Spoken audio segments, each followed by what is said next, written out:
నేను అది పొద్దున వచ్చేటప్పుడు వీడియో చూసిన ఆ 9 రోజుల పిల్లగాడు ఎక్కడ దాక్కున్నాడట అంటే ముఖ్యమంత్రి గారి బంధువులు ఎవరిదో హాస్పిటల్ ఉందట మెడికవరో ఏదో అలా దాచిపెట్టి 28 అంతస్తులు అని చెప్తున్నారు.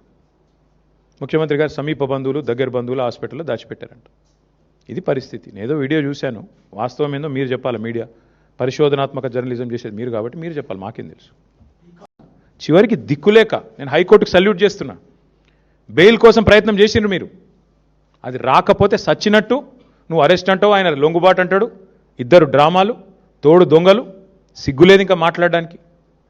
ఆ అమ్మాయి కాదు, ఇవాళ రాష్ట్రంలోని అమ్మాయిలందరూ మహిళలందరూ మీ మొహం మీద ఉమ్ముతున్నారు, సిగ్గులేదు ఈ ప్రభుత్వానికి అని. ఎందుకండి అంత మొహమాటం? అరే జరిగింది ఏంది, నువ్వు మాట్లాడేది ఏంది, నీకు మెదడుందా? హైట్ ఒకటే తక్కువ అనుకున్నా, బుర్ర కూడా తక్కువనే రేవంత్ రెడ్డికి. ఇంత అన్యాయమా? ఒక అమ్మాయికి అన్యాయం జరిగితే ఆ అమ్మాయి వివరాలు బయటపెట్టిన విధవలు ఎవరు బయటపెట్టు. ఇప్పటికి 15 మంది మీద కేసు అయింది పేట్ బషీరాబాద్లో. ఎవరా విధవలు? బీజేపీ వాళ్ళు. అమ్మాయి హనీ ట్రాప్ అని రాసిన విధవలు ఎవరు మీడియాలో? నేను అడుగుతున్నా, ఎవరా విధవ మీడియా ఏది? హనీ ట్రాప్ అని చెప్పి మనీ ట్రాప్లో పడ్డ మీడియా ఎవరు? వాళ్ళని అడుగుతున్నా నేను. సిగ్గుందా మీకు? అసలు ఇజ్జతుందా? ఇంకా మాట్లాడుతున్నాడు ముఖ్యమంత్రి, కేంద్ర హోంశాఖ సహాయ మంత్రి. ఈయననేమో నేను పంపించిన నా కొడుకుని ఈయనంటాడు. ఆయన చేసిన ఘనకార్యానికి ఫస్ట్ పోలీసులు బరబర గుంజుకపోవాలి. నీవు దాచిపెట్టిన 9 రోజులు ఆ కుటుంబాన్ని బెదిరించినావు నువ్వు. నిన్ను కేసులో పెట్టాలి, సిగ్గుంటే రాజీనామా చేయాలి.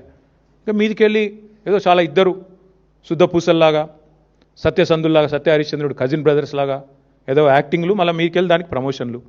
ఏం మాట్లాడుతున్నారు అసలు? ఒక రాష్ట్ర ముఖ్యమంత్రి, మీరు హోంమంత్రి, ఏం మాట్లాడుతున్నావు నువ్వు అసలు? ఏం చేసేది ఉండే? చాలా సెన్సిటివ్గా హ్యాండిల్ చేసినావు. ఏంది సెన్సిటివ్గా హ్యాండిల్ చేసేది? ఎవడైతే నిందితుడు లోపల వేయాలి. మిగతా వాళ్ళకి ఇదే ట్రీట్మెంట్ ఉందా? 25 ఏళ్ళ జైలు శిక్ష పడుతుంది మిగతా క్రిమినల్స్ అందరికీ. 31 ఏళ్ళ జైలు శిక్ష పడ్డది ఒక ఆయనకి. మరి ఇవాళ ఇక్కడ ఒక్క దగ్గరనే స్పెషల్ ట్రీట్మెంట్ ఎందుకు భయపడుతున్నావు? మోడీ చెప్పిండా చెవులేమన్నా? ఎందుకు భయపడుతున్నావు? ఇంకా సిగ్గు లేకుండా నిన్న పనికిమాలిన మాటలు, పనికిమాలిన ఉపన్యాసాలు. నేను ఒకటే అడుగుతా ఉన్నా రేవంత్ రెడ్డిని, 9 రోజులు ఆ నిందితును కాపాడిన వెధవ ఎవడు? నువ్వా, కేంద్ర మంత్రి? చెప్పు.